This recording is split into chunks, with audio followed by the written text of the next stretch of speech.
भारत का प्राचीन ज्ञान समुद्र कई अमूल्य रत्नों से भरा है, परंतु योगवशिष्ठ एक ऐसा ग्रंथ है जो मनुष्य को सीधे मुक्ति के द्वार तक ले जाता है।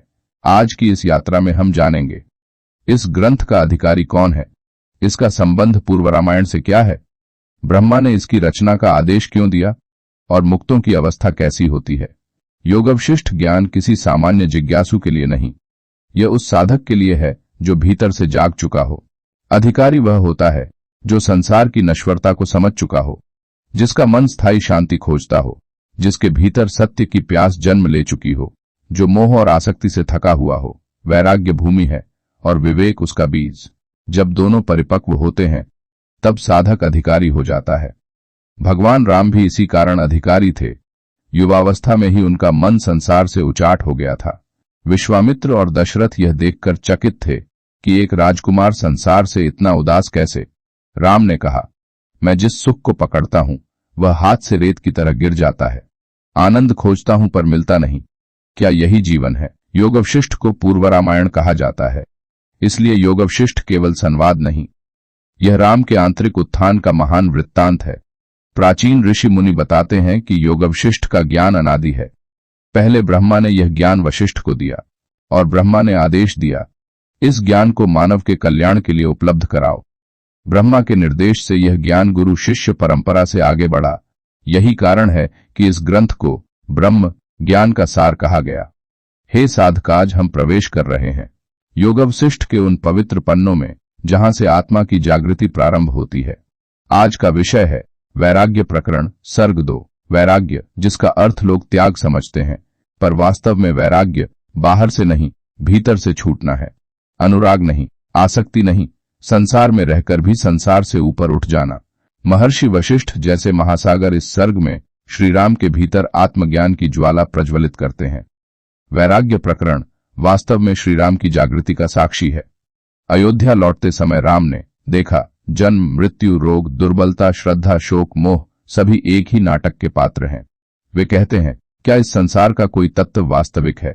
वह राम जो प्रजा के लिए आशा का दीप था, आज प्रश्नों के अंधकार में उलझ गया है। उसकी आंखों के सामने संसार की सच्चाई खुलती जा रही थी। मनुष्य जन्म लेता है, बड़ा होता है, वृद्ध होता है और एक दिन मिट जाता है, परंतु इस निरंतर चक्र में सुख कहाँ है, शांति कहाँ है? यही प्रश्न उसके हृदय में तूफान की तरह उठ रहे हैं। राम कहते हैं, हे गुरुदेव, जिस संसार को असली समझकर लोग पूरी जिंदगी संघर्ष करते हैं, वही संसार एक स्वप्न से अधिक कुछ नहीं। राम की वाणी में वेदना है, परंतु वही वेदना ज्ञान का द्वार बनती है। हे साधकों, आज हम योगवशिष्ठ के वैराग्य प्रकरण की उस अवस्था में प्रवेश कर रहे हैं जहां भगवान श्रीराम के हृदय में उत्पन्न हुआ वैराग्य अब गहन और स्थिर रूप धारण कर चुका है। यह वैराग्य दुख का परिणाम नहीं, यह जागरण का संकेत है। सर्ग 2 की शुरुआत ही एक अद्भुत दृश्य से होती है। श्रीराम संसार को देखकर भीतर विचलित नहीं बल्कि जागृत हो रहे हैं। उनकी दृष्टि में अब जगत का हर दृश्य एक क्षणिक छाया बनकर रह गया है। वे कहते हैं, यह देह नित्य नहीं, यह जगत नित्य नहीं, तो फिर इसे पकड़कर रखने का मोह कैसा? यहां राम दुखी नहीं है। वे एक विवेकशील साधक की तरह संसार के क्षणभंगुर स्वरूप को देख रहे हैं। यह वैराग्य भागना नहीं, समझ है। राम चिंतन करते हैं, जिस वस्तु को मैं अपना मानता हूं वह क्षण में न रहने वाली है। जो सुख मैं चाहता हूं वह मिलते ही समाप्त हो जाता है। जो शरीर मेरा साथी लगता है वही शरीर धीरे धीरे गिरता जाता है। यह विचार सुनने में सामान्य लगता है, परंतु राम का यह चिंतन हमारे भीतर का दर्पण है। जीवन का असली सत्य तभी समझ आता है जब मन नश्वरता को देखकर डरता नहीं बल्कि जागता है। राम राजकुमार हैं, सुख है, वैभव है, राजमहल की हर सुविधा उनके चरणों में है, फिर भी मन में विरक्ति, क्योंकि वे समझ चुके हैं सुख बाहर से नहीं भीतर से जन्म लेता है। उनके शब्द साधकों के लिए दीपक हैं। हे गुरुदेव, मैंने संसार को देखा और पाया कि यह तो केवल क्षणिक लहरों का खेल है। कभी हर्ष, कभी शोक, कभी प्रेम, कभी द्वेष। इन सब को पकड़े रखना व्यर्थ है। राम केवल नश्वरता नहीं बताते, वे ज्ञान की ओर झुक रहे हैं, सत्य को जानना चाहते हैं। वे कहते हैं, मन ही बंधन है, मन ही मुक्ति है। जब तक मन शांत नहीं होता तब तक संसार का कोई सुख स्थायी नहीं हो सकता। यह वचन एक साधक के संपूर्ण मार्ग को बदल देता है। वैराग्य का अर्थ संसार छोड़ना नहीं, वैराग्य का अर्थ मन से पकड़ छोड़ना है। जैसे हाथ में रेत हो, जैसे ही हम उसे कसकर पकड़ेंगे वह गिर जाएगी, पर धीरे से रखें तो वह अपने आप टिक जाती है।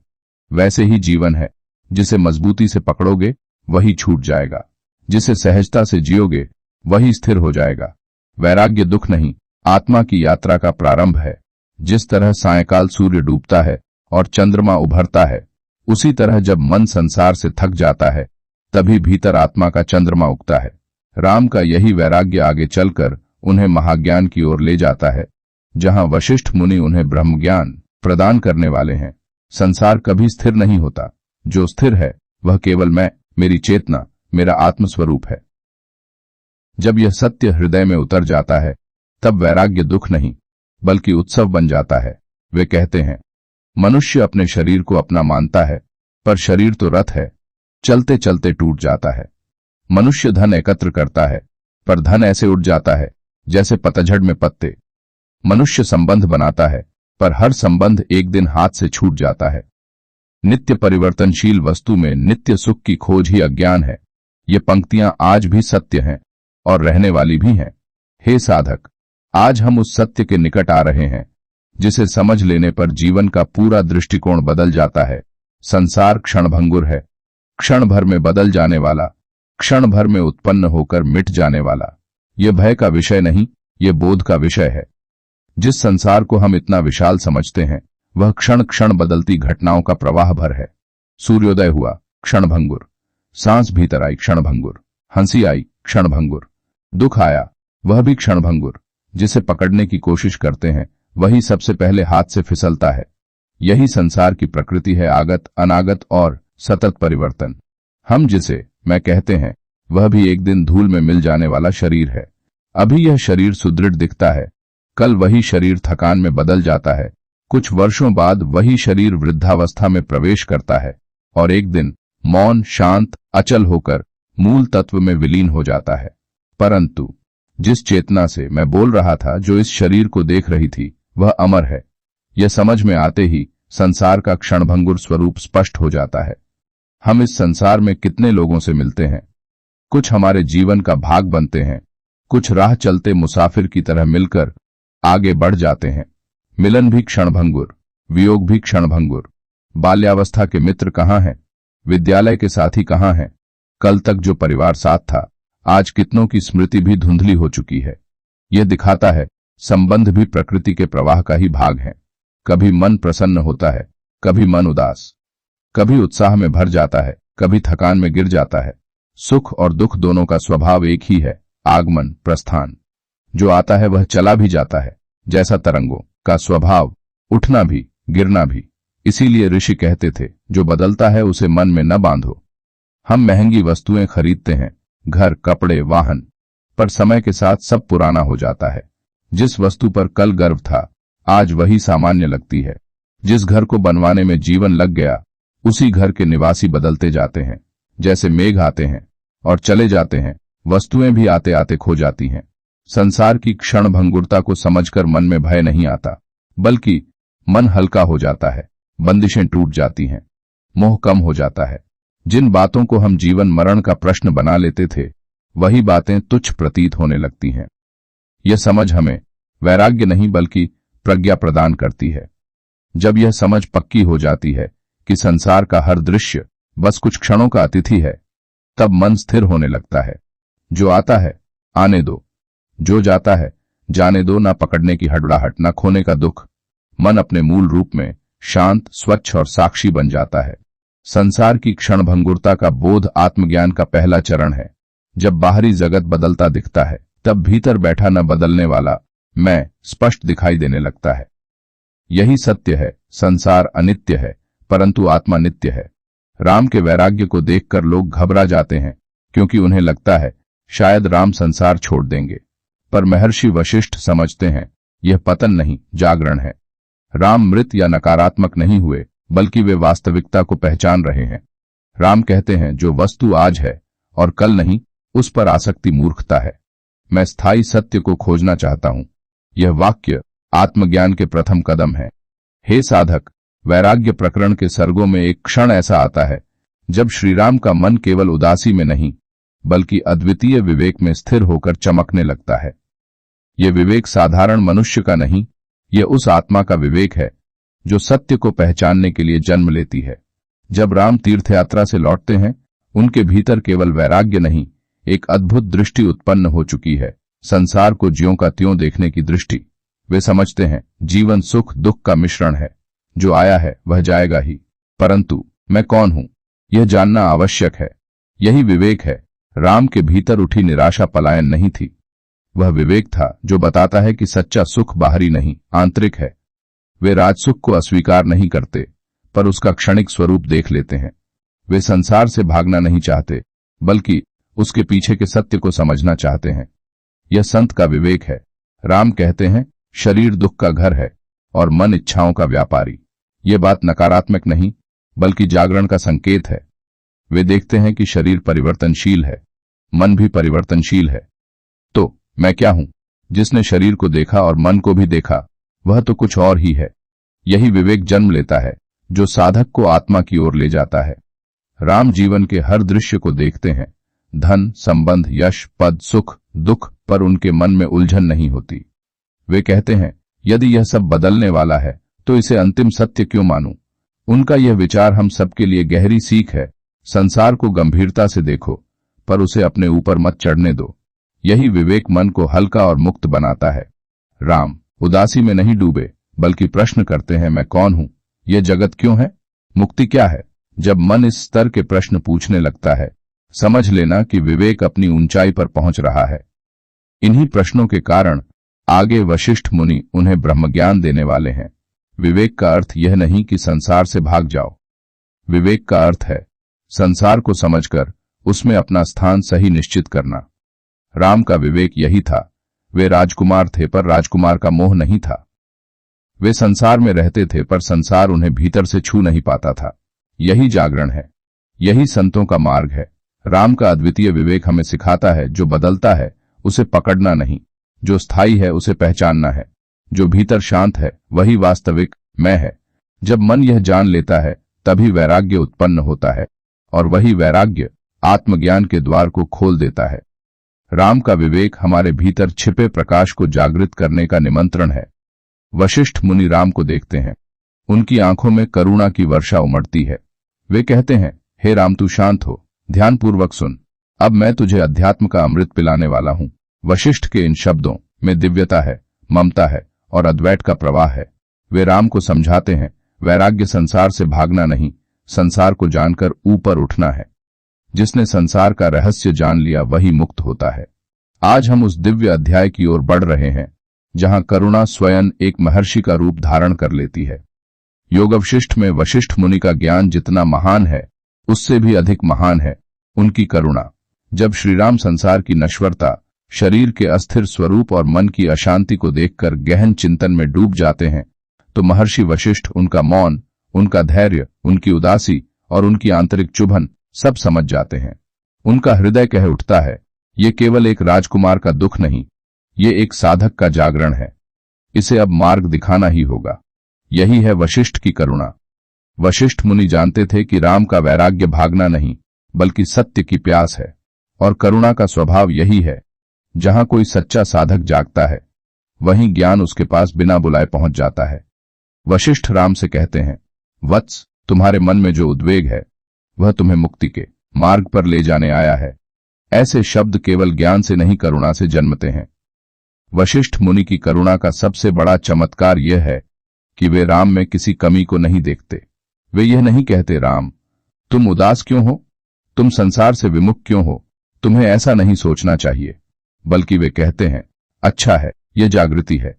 यही गुरु की करुणा है, साधक की मनस्थिति को स्वीकार कर उसे सही दिशा में मोड़ देना। वशिष्ठ मुनि के शब्दों में एक अद्भुत मिठास है।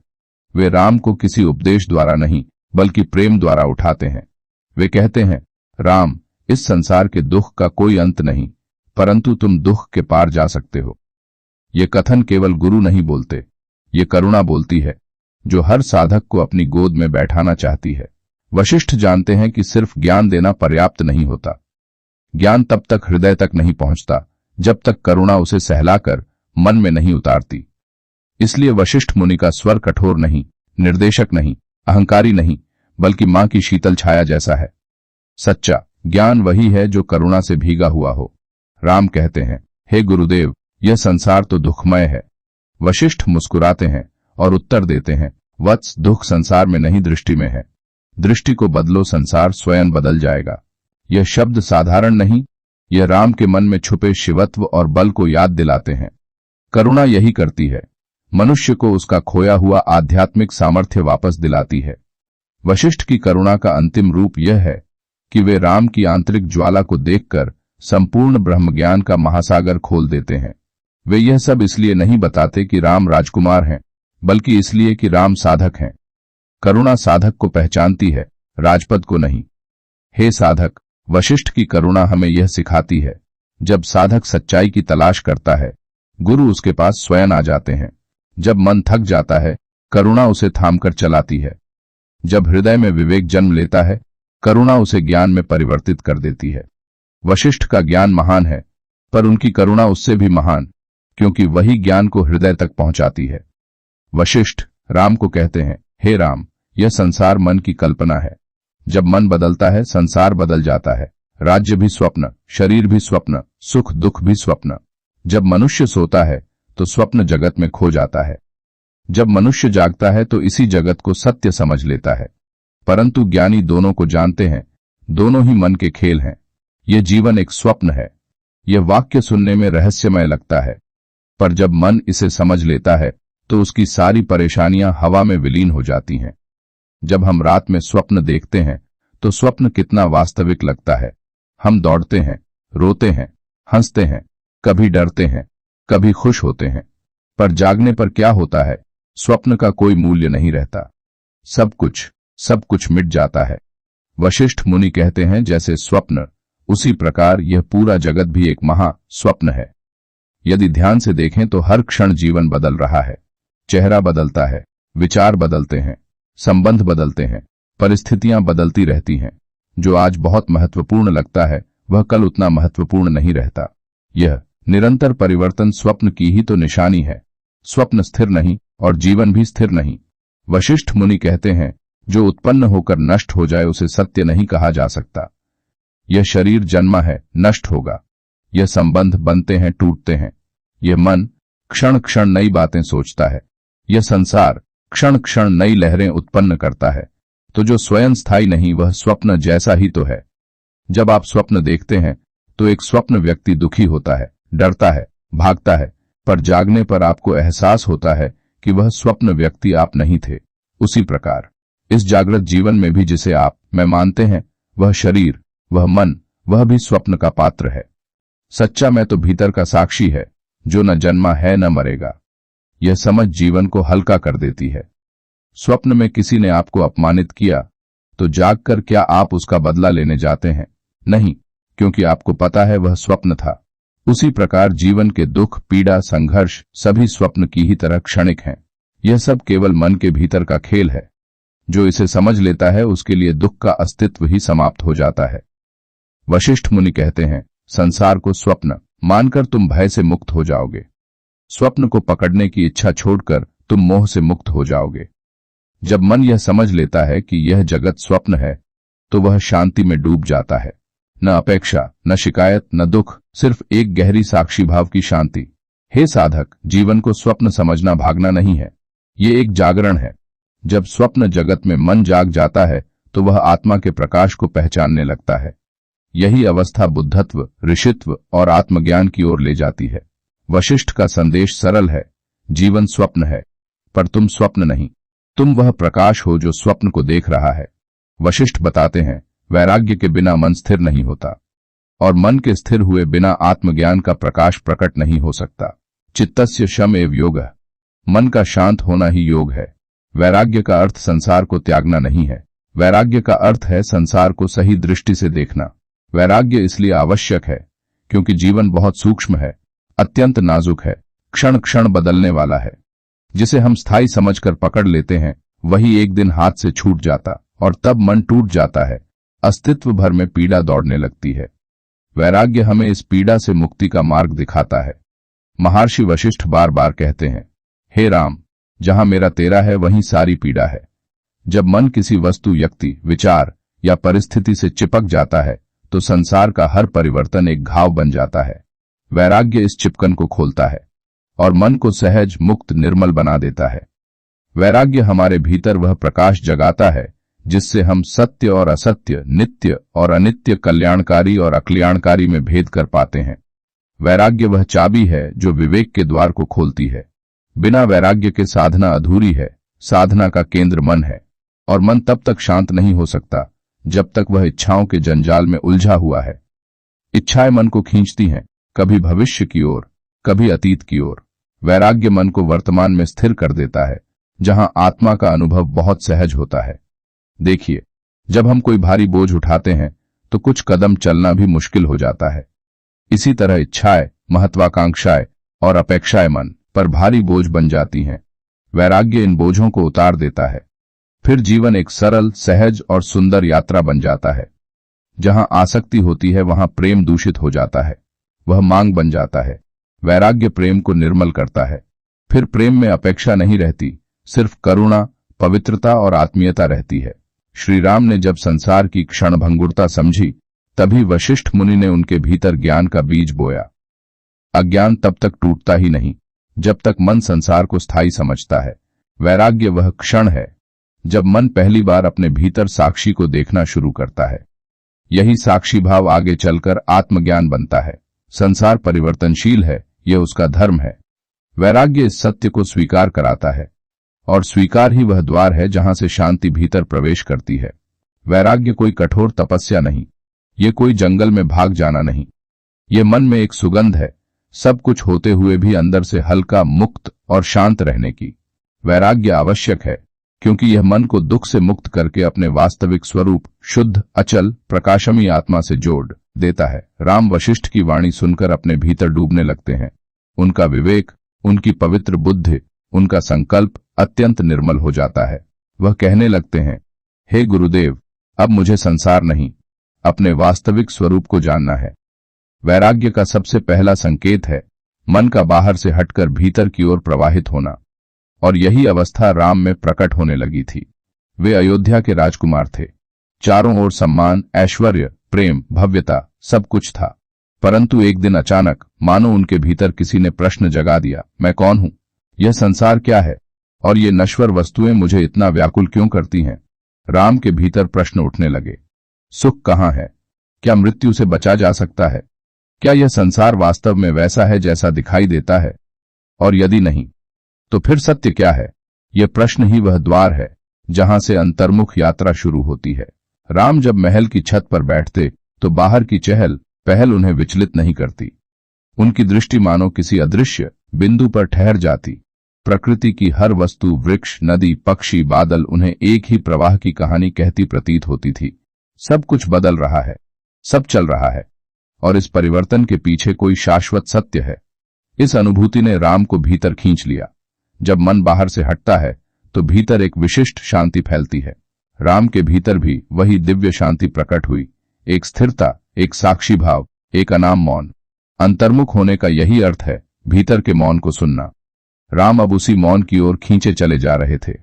उनकी आंखें शांत, चलना धीर, वाणी कम और मन अत्यंत गहन हो गया था। वैराग्य कोई अचानक नहीं आता। वैराग्य की जड़ें इन्हीं क्षणों में उगती हैं, जब मन स्वयं से पूछता है, जब मन संसार की सत्यता को चुनौती देता है और जब आत्मा की ओर आकर्षण बढ़ता है। राम का अंतर्मुख होना उनके संपूर्ण आत्मज्ञान का आधार था। यही स्थिति उन्हें वशिष्ठ की ज्ञान गंगा को ग्रहण करने योग्य बनाती है। बाहर देखने से सत्य नहीं मिलता। सत्य तब मिलता है जब मन भीतर उतरता है, अपने हृदय के शांत सरोवर में डूबता है। राम का अंतर्मुख होना एक राजकुमार का परिवर्तन नहीं, एक साधक का जन्म था। यह हमें सिखाता है, संसार बदलता है, देह बदलती है, परिस्थितियां बदलती हैं, पर जो नहीं बदलता वही आत्मा है। राम के भीतर जो आग उठी, वही आग एक दिन उन्हें महाज्ञानी बनाती है। ज्ञान का अधिकारी कौन है? यह बड़ा सूक्ष्म प्रश्न है। शास्त्र कहते हैं, ज्ञान का अधिकारी वही है जिसके भीतर ज्ञान की प्यास जागी हो। पर इस प्यास के पीछे कुछ स्पष्ट लक्षण भी बताए गए हैं। आइए उन्हें समझते हैं। जिसे संसार की अनित्यता का बोध हो जाए। जब मन यह समझ ले कि संसार बदलता है, सुख आता जाता है, यश और अपयश क्षणिक हैं, तब वह सच्चे ज्ञान का अधिकारी बन जाता है। जो अनित्यता को देखकर वैराग्य महसूस करे, उसे ही ज्ञान की जमीन कहा गया है।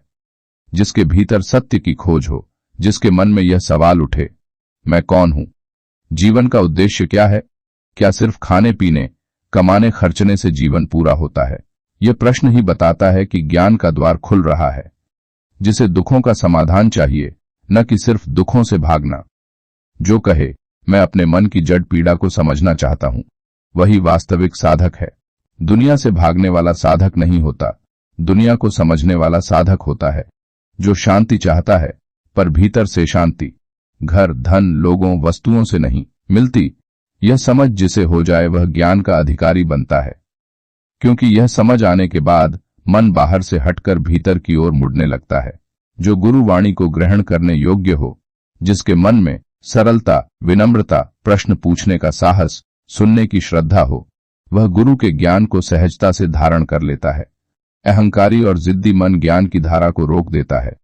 जिसके भीतर विवेक वैराग्य दोनों हो, केवल विवेक काफी नहीं, केवल वैराग्य भी काफी नहीं, इन दोनों का संगम ही ज्ञान योग्यता उत्पन्न करता है। यही कारण है कि राम को वशिष्ठ ने ज्ञान दिया, क्योंकि उनमें वैराग्य का दर्द भी था और विवेक की प्रखरता भी। ज्ञान का अधिकारी कोई विशेष जाति, उम्र, वर्ग का व्यक्ति नहीं, बल्कि वह मनुष्य है जिसकी दृष्टि बदलने लगी हो, जिसे बाहरी दुनिया में स्थायित्व न दिखाई दे और जो सत्य की ओर आकृष्ट हो, वही सच्चा अधिकारी है। इस सर्ग का संदेश यही है, संसार की क्षणभंगुरता को पहचानो और स्थायी सत्य की खोज करो। यही वैराग्य है, यही योग अवशिष्ट है।